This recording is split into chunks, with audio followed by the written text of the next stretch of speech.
Chevrolet Bel Air 409. By 1964, the Bel Air was in its last year of the fifth-generation body, sitting neatly between the flashy Impala and the budget Biscayne in Chevy's full-size lineup. It had become a relatively plain two-sedan, two-wagon family car, unless you ticked one very important option box, the 409 W Series Big Block. This 6.7-liter brute was Chevrolet's top regular production engine from 1961 to 1965, and, in its hotter street trims, was good for 400 or 425 gross horsepower and about 425 torque, using high compression, solid lifters, and dual four-barrel carbs. The Bel Air 409 two-door sedan with a 4-speed could go to 60 in just 6.1 seconds and cover the quarter mile in the mid-14-second range, impressively quick for a full-size car of the era. In day-to-day life, it could haul kids, groceries, and the family dog. On Friday night, the same bench seat and column-mounted tack might suddenly be part of a street race launch sequence.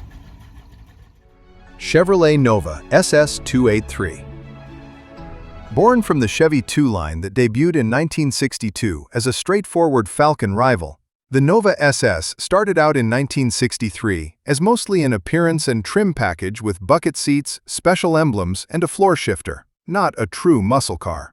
That changed in 1964 when the Chevy 2 finally got its first factory V8 option, the 283 small block rated at 195 horsepower in SS trim, sitting above the 194 and 230 straight sixes. The little 283 didn't sound wild on paper, but it brought around 285 torque to a car that weighed only about 2,500 pounds, which is roughly hot hatch territory by modern standards. Motor Trend tested a 1964 Nova SS with the 283, two-barrel carb, and Powerglide automatic and recorded 0 to 60 in 11.3 seconds, the quarter mile in 18 seconds at 75 miles per hour, and a 100 mile per hour top speed. Mercury Comet Cyclone 289.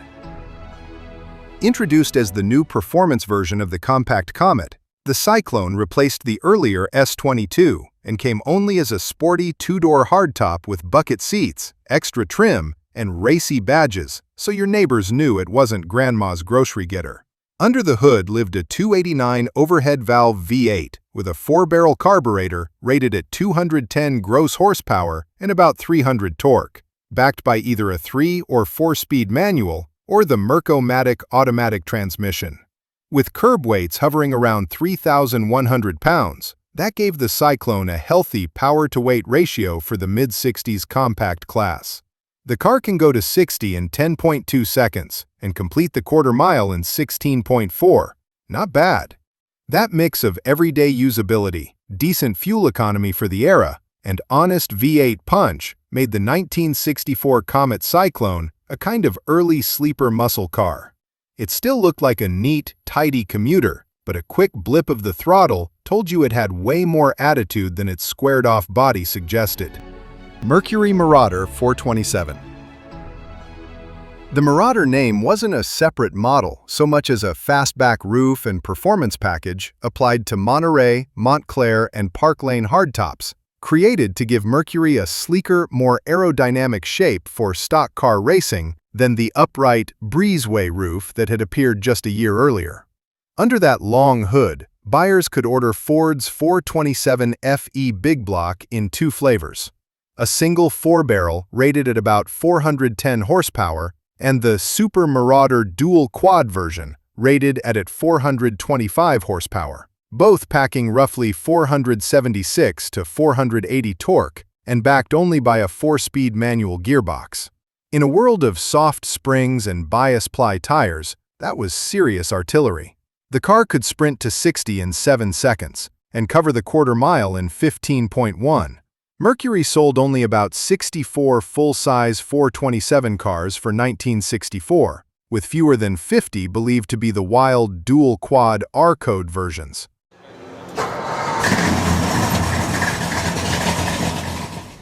Pontiac 2+2 389.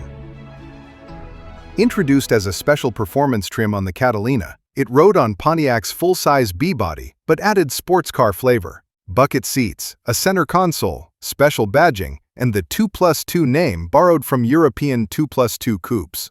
Under the hood, the star of the show was the 389 V8. In base two-barrel form, it was rated around 283 horsepower with a manual and about 267 horses with an automatic, while optional four-barrel and tri-power versions pushed output up to roughly 330 horsepower. Only about 7,998 Catalina 2+2s were built for 1964, so it was never exactly common even when new. As for performance, the hot 389 tri-power with performance gearing could run through the quarter mile in the mid-15-second range at just over 90 miles per hour. Serious muscle for a full-size family Pontiac in 1964. Chrysler 300K. By 1964, Chrysler's famous 300 letter series was well into its banker's hot rod era. And the 300K was the plush missile that proved you really could have cigar smoke luxury and high speed in the same garage slot. It carried on the 300 tradition as a high-performance personal luxury coupe and convertible, with total production of 3,647 cars, 3,022 hardtops, and 625 convertibles, making it the best-selling letter car of them all. Under the long hood lived the real story. A 413 RB Series Wedge V8. The standard engine used a single Carter AFB 4-barrel carburetor and conventional intake for 360 gross horsepower, with 10.1-to-1 compression and solid lifters. For buyers who thought that sounded a bit tame, there was the legendary 390 horsepower cross-ram option. Dual Carter 4-barrels feeding long-tuned runners, available only on the 300K for about $375 extra. Despite weighing roughly 4,000 pounds, the hotter 413 could sprint from 0 to 60 in 6.8 seconds, run the quarter mile in about 15 seconds, and reach around 133 miles per hour. Serious pace for an executive Chrysler on drum brakes. Studebaker Daytona R2. By 1964, the Daytona name had been spun off as its own sporty line of sedans, wagons, hardtops, and convertibles, just as Studebaker itself was sliding toward the end of U.S. production, which makes the factory-supercharged R2 versions a short-lived and very rare species. Records compiled by Studebaker enthusiasts show only about 27 R2 hardtops built, plus a sprinkling of other body styles. So you were more likely to see Bigfoot in the supermarket parking lot than one of these things. Power came from the R2 Jet Thrust 289 V8, a Paxton McCulloch centrifugal supercharger blowing through a Carter 4-barrel on Studebaker's stout small block, rated at about 289 gross horsepower and roughly 370 torque.